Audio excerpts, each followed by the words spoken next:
Hat hackers या penetration tester के रूप में भी जाना जाता है, सिस्टम या नेटवर्क मालिक की स्पष्ट अनुमति के साथ हैकिंग गतिविधियां करते हैं।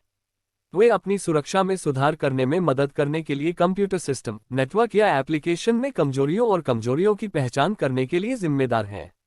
एथिकल हैकर्स हमले के लिए एक व्यवस्थित दृष्टिकोण का पालन करते हैं, जिसमें आमतौर पर निम्नलिखित चरण शामिल होते हैं। 1. टोही एथिकल हैकर्स लक्ष्य प्रणाली या नेटवर्क के बारे में जानकारी इकट्ठा करते हैं। इसमें निष्क्रिय तकनीकें शामिल हैं, जैसे सार्वजनिक रूप से उपलब्ध जानकारी पर शोध करना, नेटवर्क आर्किटेक्चर का विश्लेषण करना या संभावित प्रवेश बिंदुओं की पहचान करना।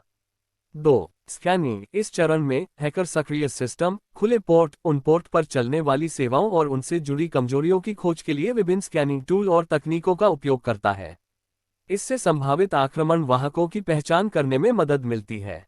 3. गणना एथिकल हैकर लक्ष्य प्रणाली के बारे में अधिक विशिष्ट जानकारी इकट्ठा करते हैं, जैसे उपयोगकर्ता खाते, नेटवर्क शेयर, सिस्टम कॉन्फ़िगरेशन या एप्लीकेशन संस्करण।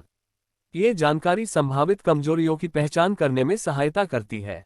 4. भेद्यता आकलन इस स्तर पर हैकर सिस्टम या नेटवर्क में मौजूद कमजोरियों की पहचान करने के लिए स्वचालित टूल या मैनुअल तकनीकों का उपयोग करता है। इसमें सॉफ्टवेयर भेद्यताएं, गलत कॉन्फ़िगरेशन, कमजोर पासवर्ड या असुरक्षित नेटवर्क प्रोटोकॉल शामिल हो सकते हैं।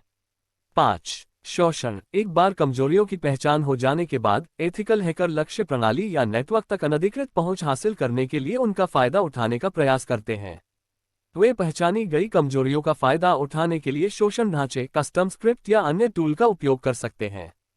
6. शोषण के बाद लक्ष्य तक सफलतापूर्वक पहुंच प्राप्त करने के बाद एथिकल हैकर अपनी पहुंच बनाए रखने, संवेदनशील जानकारी इकट्ठा करने या विशेषाधिकार बढ़ाने के लिए विभिन्न गतिविधियां करते हैं। ये कदम उन्हें एक सफल हमले के संभावित प्रभाव को प्रदर्शित करने में मदद करता है। 7. रिपोर्टिंग अंत में एथिकल हैकर्स अपने निष्कर्षों का दस्तावेजीकरण करते हैं और सिस्टम या नेटवर्क मालिक को एक विस्तृत रिपोर्ट प्रदान करते हैं। इस रिपोर्ट में खोजी गई कमजोरियां, उपयोग की गई तकनीकें और लक्ष्य प्रणाली या नेटवर्क की सुरक्षा स्थिति में सुधार के लिए सिफारिशें शामिल हैं। ये ध्यान रखना महत्वपूर्ण है कि एथिकल हैकर कानूनी और नैतिक दिशानिर्देशों का सख्ती से पालन करते हैं। वे लक्ष्य संगठन की अनुमति से काम करते हैं और नुकसान या अनधिकृत पहुंच के बजाय अपने सिस्टम को सुरक्षित करने की दिशा में काम करते हैं। एथिकल हैकर अपनी पहुंच बनाए रखने, संवेदनशील जानकारी इकट्ठा करने या विशेषाधिकार बढ़ाने के लिए विभिन्न गतिविधियां करते हैं। ये कदम उन्हें एक सफल हमले के संभावित प्रभाव को प्रदर्शित करने में मदद करता है।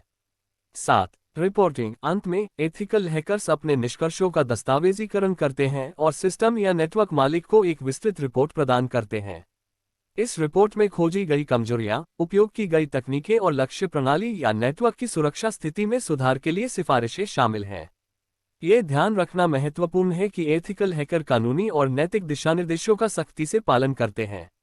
वे लक्ष्य संगठन की अनुमति से काम करते हैं और नुकसान या अनधिकृत पहुंच के बजाय अपने सिस्टम को सुरक्षित करने की दिशा में काम करते हैं। एथिकल हैकर अपनी पहुंच बनाए रखने, संवेदनशील जानकारी इकट्ठा करने या विशेषाधिकार बढ़ाने के लिए विभिन्न गतिविधियां करते हैं। ये कदम उन्हें एक सफल हमले के संभावित प्रभाव को प्रदर्शित करने में मदद करता है। 7. रिपोर्टिंग अंत में एथिकल हैकर्स अपने निष्कर्षों का दस्तावेजीकरण करते हैं और सिस्टम या नेटवर्क मालिक को एक विस्तृत रिपोर्ट प्रदान करते हैं। इस रिपोर्ट में खोजी गई कमजोरियां, उपयोग की गई तकनीकें और लक्ष्य प्रणाली या नेटवर्क की सुरक्षा स्थिति में सुधार के लिए सिफारिशें शामिल हैं। ये ध्यान रखना महत्वपूर्ण है कि एथिकल हैकर कानूनी और नैतिक दिशानिर्देशों का सख्ती से पालन करते हैं। वे लक्ष्य संगठन की अनुमति से काम करते हैं और नुकसान या अनधिकृत पहुंच के बजाय अपने सिस्टम को सुरक्षित करने की दिशा में काम करते हैं। ये कदम उन्हें एक सफल हमले के संभावित प्रभाव को प्रदर्शित करने में मदद करता है। 7. रिपोर्टिंग अंत में एथिकल हैकर्स अपने निष्कर्षों का दस्तावेजीकरण करते हैं और सिस्टम या नेटवर्क मालिक को एक विस्तृत रिपोर्ट प्रदान करते हैं। इस रिपोर्ट में खोजी गई कमजोरियां, उपयोग की गई तकनीकें और लक्ष्य प्रणाली या नेटवर्क की सुरक्षा स्थिति में सुधार के लिए सिफारिशें शामिल हैं। ये ध्यान रखना महत्वपूर्ण है कि एथिकल हैकर कानूनी और नैतिक दिशानिर्देशों का सख्ती से पालन करते हैं। वे लक्ष्य संगठन की अनुमति से काम करते हैं और नुकसान या अनधिकृत पहुंच के बजाय अपने सिस्टम को सुरक्षित करने की दिशा में काम करते हैं। ये कदम उन्हें एक सफल हमले के संभावित प्रभाव को प्रदर्शित करने में मदद करता है।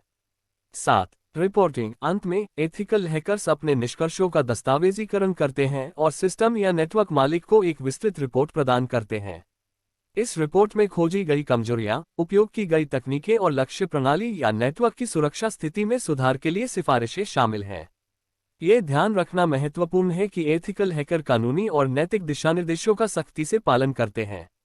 वे लक्ष्य संगठन की अनुमति से काम करते हैं और नुकसान या अनधिकृत पहुंच के बजाय अपने सिस्टम को सुरक्षित करने की दिशा में काम करते हैं। इस रिपोर्ट में खोजी गई